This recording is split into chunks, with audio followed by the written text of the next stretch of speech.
सकती हूँ। क्या हुआ था उस दिन, कौन सी डेट की बात है और क्या पूरा घटनाक्रम था, ये एक बार बताएं, क्या समय हो रहा है? ये जो है वो 20 जुलाई की बात है, जिस दिन संसद की ओर मार्च करने के लिए सीजेपी पार्टी वालों ने बोला था।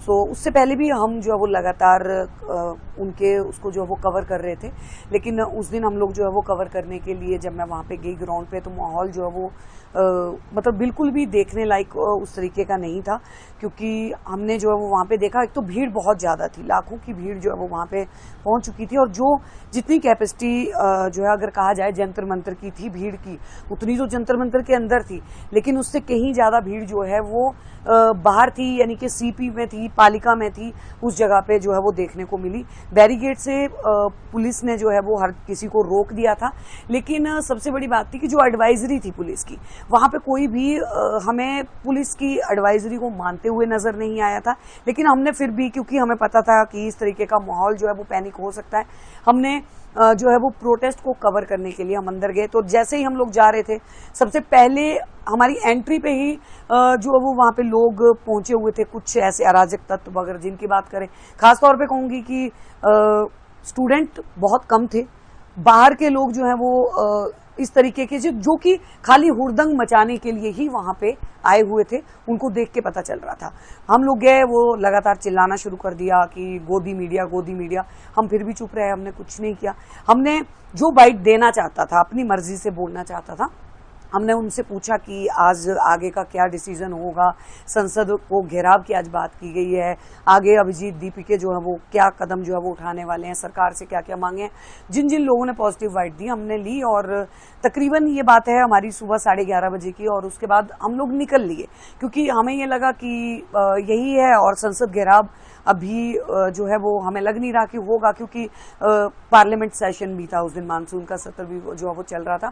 हम लोग निकल रहे थे, जैसे हम LIC के पास जो है वो पहुंचे हैं, जो LIC की बिल्डिंग है, वहां पे एक लड़का हमारे पास आता है, उसका नाम होता है आदित्य आनंद, मूल्यतः वो बिहार का रहने वाला था, और वो प्रोटेस्टर था। वो लगातार वहां पे कई दिनों से जो है वो प्रोटेस्ट में उनका समर्थन कर रहा था। लेकिन जो हमने स्टार्टिंग में भी देखा था कि जिस तरीके से वहां पे माहौल को एक अलग ही एजेंडा जो है वो बना दिया था, क्योंकि नीट का तो ये मुद्दा लग ही नहीं रहा था, ये पेपर लीक की ऊपर जो है वो कोई बात वहां पे हो ही नहीं रही थी। बात धर्मेंद्र प्रधान के इस्तीफे की जो है वो जरूर हो रही थी, लेकिन उसके अलावा वहां पे एक अलग ही जो है वो चीजें चल रही थी। इससे पहले भी मेरी एक वीडियो जो है वो वायरल हुई थी, जहाँ पे इसी तरह से जंतर मंतर पे ही एक जो है वो अगर कहा जाए तो एक जो वहां पे प्रोटेस्ट करने आए हुए थे, उनमें से जो है वो ब्राह्मणवाद को जो वो गालियां दे रहे थे। हैंडलिंग आपके साथ उस दिन हुई, वो क्या घटना थी, आखिर कैसे उस सब की शुरुआत हुई? जी, हम जैसे कि मैंने बताया कि वो लड़का हमारे पास जो है वो आया, आदित्य आनंद, उसने कहा कि मैम मैं कुछ बात करना चाहता हूँ। तो हमने कहा कि ठीक है, आप रखिए अपनी बात। हमें नहीं पता था कि वो क्या बात जो है वो बोलेगा। तो उसके बाद उसने थोड़ा सा हमें ब्रीफ किया कि मेरी जो है वो शिखा है, और मैम मेरी शिखा को खींचा गया, इन लोगों ने मुझे PM मोदी के लिए गाली देने के लिए कहा, तो मैं समर्थन यहाँ पे कर रहा था, तो मैंने PM मोदी के लिए भी गाली दी, मैंने अमित शाह जी के लिए भी गाली दी, मैंने धर्मेंद्र प्रधान जी के लिए भी गाली दी। लेकिन जब उन्होंने PM मोदी की दिवंगत मां के लिए गाली देने के लिए कहा, अमित शाह की पत्नी के लिए गाली देने के लिए कहा, और गंदे शब्दों का इस्तेमाल करने के लिए कहा, तो आदित्य आनंद ने उस चीज का ऑब्जेक्शन उठाया। तो कुछ जो वहां पे दूसरे और प्रदर्शनकारी थे, उन लोगों ने उसे पीटा, और ये चीज जो है वो 2 घंटे पहले उसके साथ हुई थी, और वो अपनी बात जो है वो मीडिया के थ्रू पहुंचाना चाहता था कि मैं जिस आंदोलन के साथ जुड़ा था, मैं जिस प्रोटेस्ट के साथ जुड़ा था, ये वो प्रोटेस्ट है ही नहीं, ये एक अलग ही एजेंडा जो है वो चल रहा है। हम उसकी बाइट ले रहे थे, लेकिन उतनी देर में बहुत सारे लोग जो है वो वहां पे जय भीम के नारे लगाते हुए आए, और उन्होंने गोदी मीडिया और वापस जाओ, इस तरीके के नारे जो है वो शुरू कर दिए। मैंने अपना कंटिन्यू रखा, मैंने आदित्य आनंद बोल रहे थे, मैंने उनकी बात, जिसका पूरा फुटेज है मेरे पास कि हम लोग उसका इंटरव्यू जो है वो ले रहे हैं, और मैं नॉर्मल उसे कह रही हूँ कि आप बोलिए, कोई बात नहीं, इनको शोर मचाने दीजिए। वो बात कर रहे थे, लेकिन उतनी देर में भीड़ में से एक लड़का आता है, वो कैमरा को जो है वो हाथ मारता है, हमारा कैमरा दूर जाके गिरता है, हमारा कैमरा पूरा डैमेज हो गया, टूट गया। वो कैमरे को जो है वो हाथ मारता है, एंड जो आदित्य आनंद, जो लड़का बाइट दे रहा था, उसको अपनी तरफ जो है वो खींचता है, और मतलब एक जबरन खींच के उसको नीचे की तरफ जो है वो दबोच देता है, और मेरी तरफ को, क्योंकि उस टाइम पे चूंकि कैमरा जो है वो थोड़ा सा शेक भी हुआ है, वीडियो पे साफ तौर पे दिखाई दे रहा है। वो जो लड़का है, रेड टी शर्ट उस लड़के ने पहनी हुई है, वो मेरे निजी अंगों के ऊपर हाथ मारता है। मैं उस चीज का ऑब्जेक्शन उठाती हूँ कि आप किस तरीके से हाथ लगा रहे हैं, आप मतलब इस तरीके से टच करेंगे एक महिला पत्रकार को। मैंने इस चीज के ऊपर जो है वो सवाल उठाया। तो उसके बाद जो है वो भीड़ ने चारों तरफ से हमें घेर लिया और जो है वो अलग अलग हूटरिंग करना शुरू कर दिया। जितने वो थे प्रोटेस्टर, वो मेरे ऊपर जो है वो चढ़े आ रहे थे, ऊपर की तरफ जो हम झुक रहे थे मेरी तरफ से। मैं उनको दूर कर रही थी अपने से कि आप दूर रह के बात कीजिए, मेरे से थोड़ा दूर रहिए। जब वो बिल्कुल नहीं मान रहे थे, हमने आगे की तरफ जाना जो है वो शुरू किया। मैंने थोड़ा गुस्सा दिखाया वहां पे कि आप साइड दीजिए, हमें जो वो निकलने दीजिए, हम लोग जा रहे हैं यहाँ से। हम लोग आगे निकलने लगे तो वो हमें घेर के खड़े थे, हमें रास्ता नहीं दे रहे थे। हम इस सामने जा रहे थे तो सामने से भी हमें घेर के खड़े थे, हम कहीं पे भी नहीं निकल पा रहे थे। वहां पे उस दौरान मेरे कैमरा पर्सन थे लोकेश ठाकुर, वो मेरे साथ में थे और उन्होंने प्रोटेक्ट करने की कोशिश की। वो मुझे पकड़ भी रहे। वहां से कम 2 किलोमीटर तक जो है वो हम लोग, हमारी गाड़ी जो है वो पालिका में खड़ी थी, हम 2 किलोमीटर तक घूम के उनसे बचते बचाते कि हमें अब तो हमारा पीछा छोड़े, हम आगे की तरफ जो है वो बढ़े जा रहे थे। उनका मेन मोटिव जो था वो कहीं ना कहीं ये था कि वही वो ये चाहते थे कि हम जो है वो वहां पे होपलेस हो जाएं और उस तरीके से। लेकिन बीइंग अ जर्नलिस्ट, एक पत्रकार होने के नाते मुझे ये लगता है कि हिम्मत के साथ जो है वो डटे रहना वो सबसे ज्यादा जरूरी होता है और ये हर महिला के लिए होता है। मैं ये मानती हूँ कि मेरी जगह पे अगर वहां पे कोई एक नॉर्मल महिला होती, मैं पत्रकारों की बात नहीं कर रही, लेकिन जो नॉर्मल महिला होती वो शायद नहीं डट पाती। जिस तरीके से वो मोम लीचिंग कर रहे थे वहां पे, जिस तरीके से वो भीड़ के साथ में आ रहे थे और पीछे से हाथ, यानी कि भीड़ में लोग खड़े हैं और पीछे से आवाज आ रही है कि जो कोर टीम ने कहा है ठीक है इन लोगों को मारो, और पीछे से हाथ आ रहे हैं। अचानक से कोई मेरी जांघ को खींच रहा है, कोई इधर से पीछे से हाथ आ रहा है किसी का, मतलब शक्ल नहीं देख पा रही हूँ, हाथ देख पा रही हूँ, उनके हाथ को मैं झटक रही हूँ। कभी जो है वो यहाँ पे सीने पे हाथ लग रहा है, कभी कहाँ पे हाथ लग रहा है। तो मेरे कैमरामैन ने मुझे पकड़ के वहां से निकालने की कोशिश की।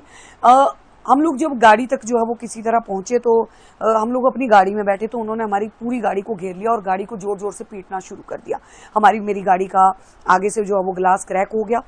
उनके मारने की वजह से उन्होंने साइड मिरर जो है वो तोड़ दिया। उस टाइम पे पूरी गाड़ी में डेंट जो है वो आ गए। उसके बाद मैं बाहर उतरी, गाड़ी से बाहर निकली। मैंने उनको बोला कि आप गाड़ी क्यों पीट रहे हैं, हम लोग जा तो रहे हैं यहाँ से। तो वो गंदी गंदी गालियां जो है वो देने शुरू हो गए कि आप मोदी के साथ ये करो, जाके वो करो।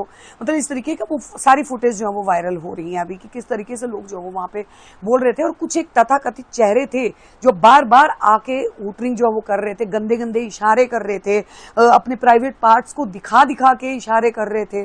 और उसके बाद जैसे ही हमने जबरदस्ती वहां से अपनी गाड़ी को निकाला कि ठीक है हम इनसे बहस तो नहीं कर सकते क्योंकि भीड़ का कोई चेहरा नहीं होता, हम वहां से निकल रहे हैं। हमने गाड़ी जैसे स्पीड में निकाली, उन लोगों ने पीछे से गाड़ी पे पत्थर मारे और लिटरली गाड़ियों के शीशे, मेरी पूरी गाड़ी के शीशे जो है वो तोड़ दिए गए। हम वहां से रॉन्ग साइड से गाड़ी को भगा के किसी तरह जो है वो हम लोग मिंटो ब्रिज के पास पहुंचे। वहां पे कुछ पुलिस कर्मी थे, वहां पे पहुंच के हमने 112 कॉल किया और उसके बाद फिर एसआई रीना जो है वो आई और उन्होंने मौके पे हमें जो वो प्रोटेक्ट किया। उन्होंने हमें कोशिश की कि वो हमें पार्लियामेंट थाने तक ले जाएं, लेकिन क्योंकि उस टाइम तक जो है वो वहां पे आंसू गैस और वो सारी चीजें शुरू हो चुकी थी तो हम लोग जो है वो जाम में फंस गए और हम लोग नहीं जा पाए।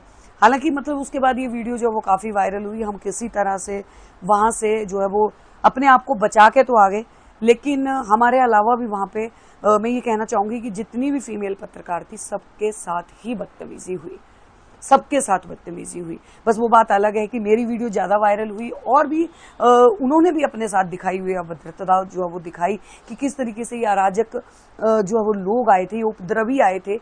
ये सिर्फ इसी मानसिकता के साथ आए थे कि कहीं ना कहीं जो है इन्होंने इस तरीके का हंगामा जो है वो करना ही था, माहौल बिगाड़ना था। कार्रवाई की अगर बात करें तो क्या कुछ पुलिस की कार्रवाई से कितने संतुष्ट हैं? आपने भी कंप्लेंट्स की है, अभी तक कोई बयान आपके पुलिस की तरफ से लिए गए हैं?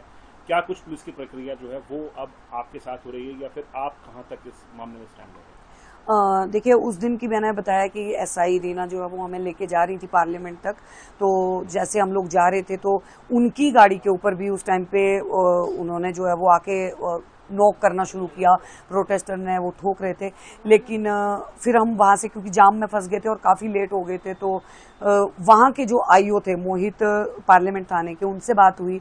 उनका कॉल आया मेरे पास कि मैम आपकी कंप्लेंट आई है, लेकिन आप आज मत आइए, अभी मत आइए आप यहाँ पे, क्योंकि पार्लियामेंट थाने के बाहर का माहौल जो है वो बिल्कुल खराब था। नहीं, अभी मैं नहीं गई हूँ 2 दिन से। मतलब मैं इतना दहशत में हूँ कि मैं अपने घर से बाहर निकल रही हूँ तो लोग मुझे कह रहे हैं कि आपकी वीडियो वायरल हो रही है। मतलब हर कोई, मैं नेबर्स में आस पास में कहीं पे भी जा रही हूँ तो लोग जो है वो मुझसे पूछ रहे हैं कि मैम आपके साथ क्या हो गया। मतलब इस तरीके का माहौल जो वो बना हुआ है, और पार्लियामेंट तक जाना तो कहीं ना कहीं, और मुझे इस तरीके के ऑप्शंस जो है वो मैसेज भी आ रहे हैं कि अगर तुम अभी जो है वो वहां पे दिखाई दिए तो तुम्हें जो है वो मार देंगे। इस तरीके के बहुत सारे मैसेज जो है वो अभी आए हैं। हाँ, डीसीपी ऑफिस से, दरियागंज से मेरे पास जो है वो कल कॉल आया था, एंड उन्होंने पूछा था कि क्या कुछ हुआ, तो मैंने उनको सारी जो बात बताई है। उन्होंने एक्शन लेने के ऊपर बात की है। उन्होंने कहा है कि आपकी बात को सुना जाएगा, और भी जिन जिन लोगों के साथ ये जो घटना घटी है सबके ऊपर जो है वो हम जो है वो सबकी कंप्लेंट जो है वो लेंगे और उचित जो है वो कार्रवाई करेंगे।